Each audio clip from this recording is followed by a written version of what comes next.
আসসালামু আলাইকুম রহমতুল্লাহ।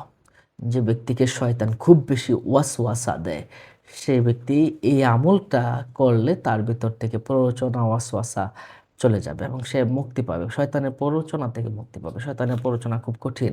এজন্য আল্লাহ সুবহানাহু ওয়া তাআলার কাছে শয়তানের প্ররোচনা থেকে মুক্তি পাওয়ার জন্য এই দোয়াটা আপনাকে করতেই হবে।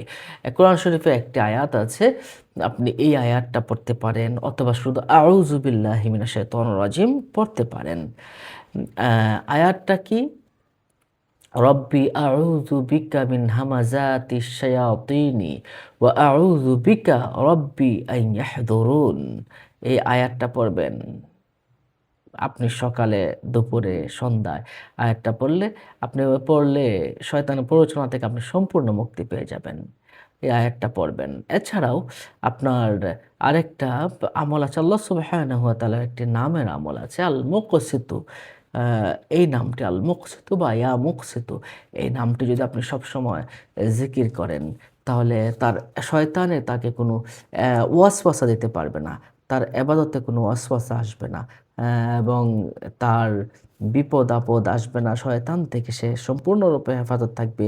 তার দ্বারা শয়তান এমন কোনো কর্মকাণ্ড করাবে না যেটা দ্বারা সে লজ্জিত হয়ে যায়। নিশ্চয়ই বুঝতে পারছেন। রব্বি আউযু বিকা মিন হামাযাতি শায়াতিন ওয়া আউযু বিকা রব্বি আন ইয়াহদুরুন। যারা এটা না পারেন তারা কি করবেন? তারা আউযু বিল্লাহি মিনাশ শাইতানির রাজিম বলে বুকে ফু দিবেন। ইনশাআল্লাহ শয়তান দূরীভূত হয়ে যাবেন।